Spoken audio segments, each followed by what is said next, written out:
Hey everyone, welcome back to the Sub 30 series. This episode is episode 7, and we are going to be discussing nether fortresses, how to survive in them, how to tell the good part of the fortress and the bad part of the fortress, and how to acquire your blaze rods in the quickest way possible for your speedrun. I think this episode in particular is an episode that you're not really going to find a whole lot of other places, so this episode to me is of special importance. But let's get started. What you'll be looking for is a blaze spawner. And blaze spawners only spawn in the good part of the fortress. So how do I tell the good part of the fortress and the bad part? Well, this is the good part over here. You'll notice it has no ceiling. There's just like little guardrails on the sides. There's not a wall there. And if we go over here, you'll see that there are indeed blaze spawners. So that is the good part. And this over here is the bad part, right? You can see there's a ceiling here. There's walls. You're not really going to have fun. And remember, running through the bad part of the fortress is a last case scenario. So when we ended off last episode, I pillared up. And what you want to do here, in this particular instance, is God bridge across here like I'm doing right now, so that you can get to the good part of the fortress very easily. So again, you do not want to go through the bad part of the fortress unless you absolutely have to. So suppose there was a big wall here and you couldn't see the good part of the fortress. There's terrain up here and you know the fortress goes this way. So you should probably get up here and then see if more terrain leads to the good part of the fortress, which it does in this instance. So you should be able to use the terrain to your benefit, which is something that will help you out a lot in the nether. So, unfortunately, let's suppose you have an instance where you have to go through the bad part of the fortress. Don't fall off, because then you die in lava, or probably die of fall damage. But suppose you have to go through the bad part of the fortress. And the bad part of the fortress, truth be told, is not all that bad. There's chests here that you can see. This one isn't too useful, but some of these chests are fairly useful, so I'd say they're worth it to open. You can see there's a lot of wither skeletons in here. There's only a blaze. So here's another example of a chest. And running through, this is what you want to look at first. This is a staircase that has no nether warts on either side of it. That is just a staircase, simply. So what you'd like to do here is very simple. You just like to run right up the staircase. That is it. Congratulations. Here's another example of a chest. These 2 pieces of obsidian could be very, very useful to you in the one cycle, which we'll get to later. However, here's our next stop. We have these little structures with a little like patio thing out here. I don't really know what this is supposed to be. I'm not a Mojang coder, but yeah, there's this thing. Now what you'd like to do here is, if you're looking at it from this angle, just make a 180-degree turn and walk straight away from it. It's that simple. You see this on the right, you turn to the left, and you go that way. And actually, you'd run up the staircase here too. Now, this looks a little funny. You told me to run up the staircase. Now look, there's a wall here. What do? Well, actually, this is totally normal. You just punch out these 2 blocks here and run down this staircase. Now, this staircase is fancy because it has a nether wart. What you'd like to do here, instead of running up it, is run down it and keep going. However, before we get there, I'd like to point this out. You see these wither skeletons here? Behind this staircase, they can't actually get through here because it's a 2.5 tall gap. So they'd get stuck either from one side or the other, like they can't cross sides, so you can just easily stab them. So that's cool. If that helps you out, awesome. And again, we have one of these staircases here, so you just keep running straight. And there's nothing telling you here you're going the wrong way, so you turn left, and there it is.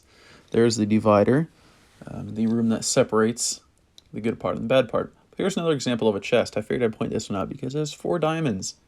That could be really, really useful to you. A diamond pickaxe, a diamond sword, diamond boots if you really feel like it. Oh well, whatever you'd like to make. This is the room that separates the good part and the bad part. Pretty recognizable because of the lava in the middle, and it's quite spacious. Now, the bad part of the fortress is sometimes really small, sometimes really large, sometimes stretches for hundreds of blocks, and sometimes doesn't exist. But this room, again, the top of it doesn't have the staircase, so there's not a hole for the staircase there. It also has these 3 nether brick fences. So this room is quite recognizable. So now that we have that out of the way, now that you know how to get to the good part of the fortress, let's actually see what the good part of the fortress looks like. So turning around here it is. Voila, the good part of the fortress, right? No ceilings, no walls, just blaze spawners. You are at home here. This is where you'd like to go. So here it is. 1 blaze spawner here. Pointing out, blaze spawners are pretty recognizable. They have all these nether brick fences around them. You know, there's a spawner in the middle of it. And there's the other one over there. So this is pretty cool. They tend to spawn quite close to the divider, the room we were just at. So finding these shouldn't be too difficult. However, sometimes the fortress is enclosed, and it makes it a bit harder to spot them because of very limited visibility. So coming up here, you want to place these 3 blocks, and then you'd prevent blazes or wither skeletons from entering this area. And then, you know, you can 3-shot blazes with critical hits from a stone sword, or 4-shot them if you don't want to do critical hits. Whatever works. Now I'd like to do this little 4-block setup because that prevents blazes from doing any harm to you, essentially. It makes it a lot easier for you to hit them. So I like this setup. It's very good. It's my classical go-to setup. So coming here, if you have an iron sword, you can 2-shot blazes. That's pretty good. Or 3-shot them if you don't want to critical hit them. Although, critical hits are very useful. I'd argue you should learn them as quick as possible. Even this blaze here, you can smack around a little bit. Then you'd want to just start removing these nether bricks as quick as possible, especially these here on the side. This is very, very useful stuff. And the more nether bricks you remove, the more efficient the spawner will be, because it will actually crank out spawns a little bit faster now that there's more room for it. This block underneath the spawner, you don't really have to remove because no blazes are going to spawn there because there's a spawner on top of it. Now, as for rods, you should be getting 7 if you don't know where the stronghold is. You can be risky and go for 6. I would not recommend, though. You can see here's a good example of what this setup would look like. You'd just be standing back, peeking your head out, and essentially ambushing the blazes and then heading back before they can hit you. However, if you do stronghold first, you know how many eyes, and thus you know how many blaze rods you need. But also, remember this hay bale? Remember this hay bale? Look at this. We can break these blocks here. And if there's too many mobs, you can just bail out of the fortress. Haha. I worked on that bail pun for so long. You guys better laugh at that. Alright, so I showed you guys how to get to the good part of the fortress and how to play a blaze spawner. But I didn't show you guys how to survive in the bad part of the fortress. Right, wither skeletons are not good.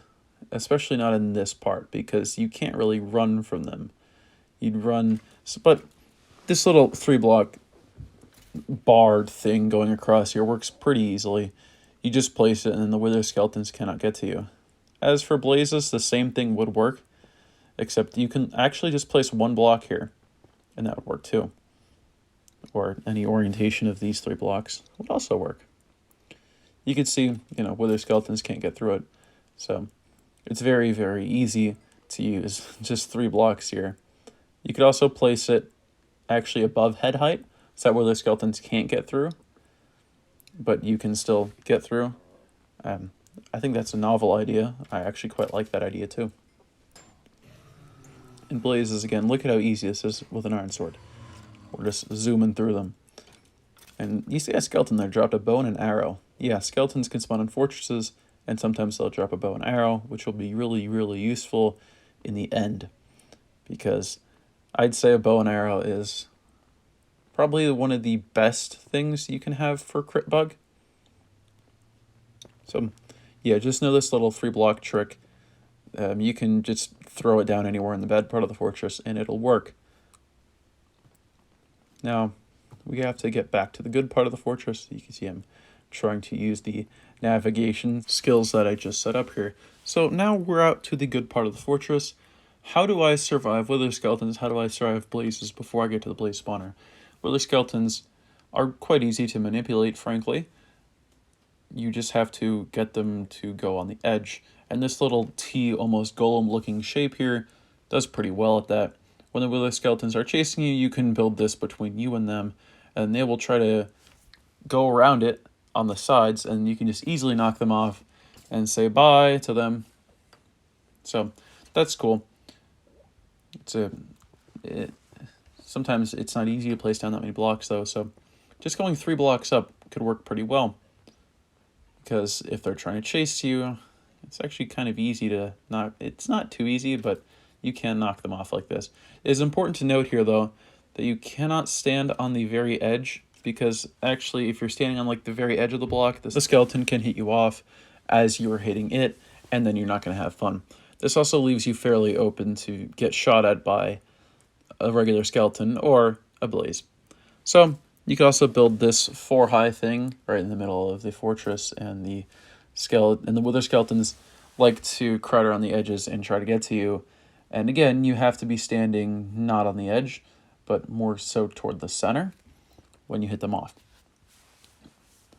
And as for blazes, that one again is even more simple. You can just use these 2 blocks here, or 2 blocks like this, and then use third person, and then they will approach you, and obviously they can't hit you. So you can easily be able to hit them before they're able to hit you. So that's very simple. Just remember 2 blocks and then use third person.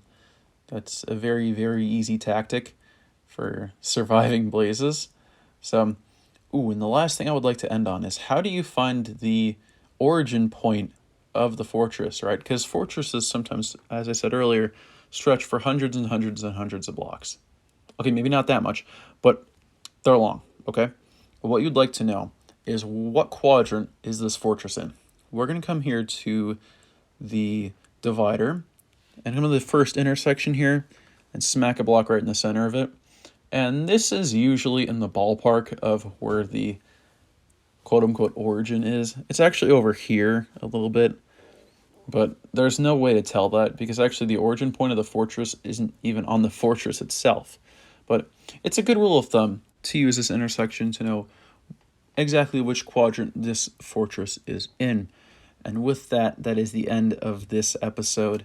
I hope I've answered all of your questions regarding the fortress, and how to get pearls is in the next episode.